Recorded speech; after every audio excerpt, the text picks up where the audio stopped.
Bharatiya Janata party और उसके नेताओं ने उत्तर प्रदेश को बर्बाद करने का बीड़ा उठा लिया है। यूपी को बर्बाद करना उनका संकल्प हो गया है, उनका लक्ष्य हो गया है। कभी मुजफ्फरनगर के दंगे, कभी अलीगढ़ के दंगे, कभी बहराइच के दंगे और अभी संभल के दंगे। बीजेपी आपको ना तो रोजगार दे सकती है, ना महंगाई से राहत और ना ही आपके बच्चों के लिए स्कूल और अस्पताल बना सकती है। वो सिर्फ दंगे दे सकती है, झगड़े दे सकती है, फसाद दे सकती है। यही काम पूरे देश में कर रहे हैं और यूपी को खास तौर से दंगे फसाद का अड्डा बना दिया है भारतीय जनता पार्टी के लोगों ने। संभल में जो कुछ हुआ ये गहरी साजिश का हिस्सा है। और ऐसा मैं क्यों कह रहा हूं, ध्यान से बातों को सुनिएगा। अचानक 19 तारीख को दिल्ली से 2 वकील जाते हैं संभल में, जिला की अदालत में वहां पर याचिका दाखिल करते हैं। उस याचिका में मिनिस्ट्री ऑफ होम अफेयर्स को पार्टी बनाया जाता है, कल्चरल मिनिस्ट्री को पार्टी बनाया जाता है, एएसआई के 2 अलग अलग विभागों को, अधिकारियों को पार्टी बनाया जाता है, डीएम को पार्टी बनाया जाता है, मस्जिद की कमेटी को पार्टी बनाया जाता है। ध्यान से सुनिएगा, इतने लोगों को पार्टी बनाया जाता है। आप जानते हैं न्याय की एक प्रक्रिया होती है। कोई याचिका दाखिल होती है, किसी के खिलाफ होती है, कोई पार्टी होता है तो उनको एक सामान्य सा नोटिस जाता है कि इस मसले पर आपका क्या कहना है, आपके क्या विचार हैं। बगैर दूसरे पक्ष को सुने हुए, बगैर किसी के वकील को सुने हुए 4 बजे ऑर्डर कर दिया जाता है कि सर्वे किया जाए, उस जामा मस्जिद का सर्वे किया जाए। 4 बजे ऑर्डर होता है। ध्यान से सुनिएगा, 10 से लेके 5 तक कानून के मुताबिक कोई सर्वे हो सकता है, उसके न पहले न उसके बाद।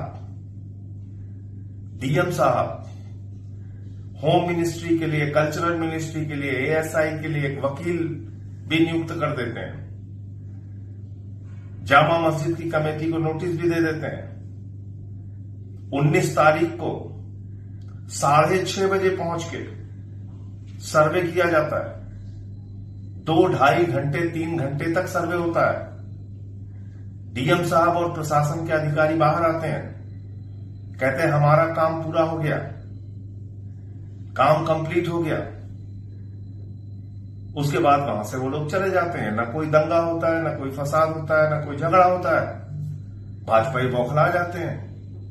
मोदी जी को लगता है, अमित शाह को लगता है, योगी जी को लगता है, बीजेपी वालों को लगता है, अरे हम तो अपने मकसद में कामयाब ही नहीं हुए, दंगा तो हुआ नहीं, फसाद तो हुआ नहीं, यूपी तो बर्बाद हुआ नहीं, कुछ आगजनी तो हुई नहीं, बहराइच में हमने कोशिश की वो फेल हो गए, संभल में भी फेल हो गए।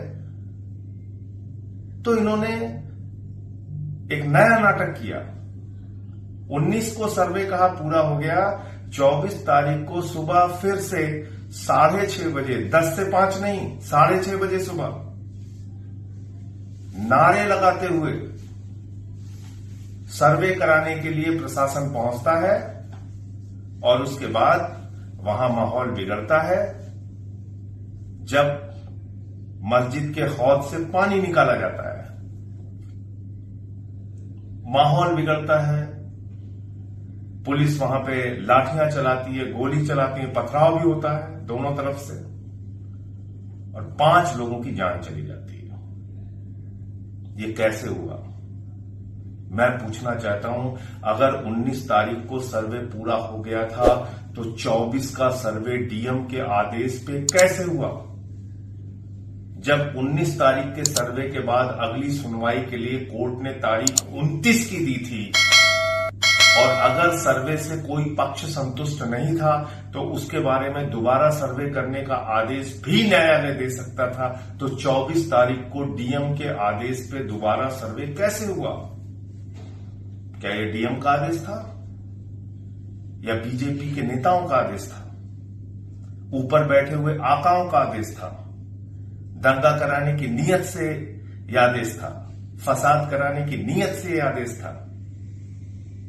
मैं यूपी के नौजवानों से कहना चाहता हूं, अपने बेरोजगार भाइयों से कहना चाहता हूं, ये भाजपा तुमको कोई भविष्य नहीं दे सकती। ये तुमको धर्म के नाम पे झगड़े करा सकती है और अपने बेटों को दुबई के शेखों के साथ हजारों करोड़ का धंधा करवाती है। कहां है जैसा का धंधा? दुबई में, कतर में, शेखों के साथ, जिसको गले लगाते हैं मोदी जी। तो मोदी जी अपने भतीजे के लिए कतर में, दुबई में धंधा का, हजारों करोड़ों के धंधे का मार्ग खुलवाते हैं और यूपी को दंगे की आग में झुकवाते हैं। डबल इंजन की सरकार, बहराइच में जो प्रयोग फेल हो गया वो संभल में पूरा करती। जिनसे संभल नहीं संभलता वो देश क्या संभालेंगे? तो इसलिए यूपी के लोगों को जगना होगा। हिंदू, मुसलमान, सिख, ईसाई, एक एक व्यक्ति को अपने प्रदेश को बर्बाद मत होने दीजिए।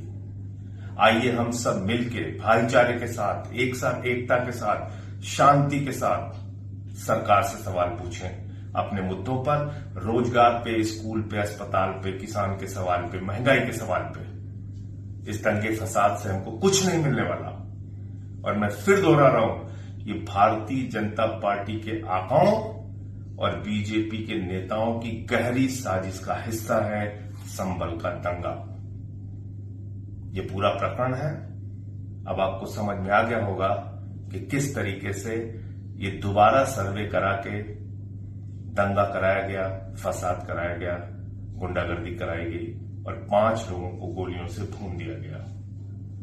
इस पूरे मामले में हाई कोर्ट की निगरानी में मामले की जांच होनी चाहिए और जो भी लोग इसके लिए दोषी हैं, चाहे वो जनता का व्यक्ति हो या पुलिस प्रशासन का व्यक्ति हो या बीजेपी के आका हो, उनका चेहरा देश के सामने आना चाहिए और उनके खिलाफ सख्त से सख्त कार्रवाई होनी चाहिए। जय हिंद।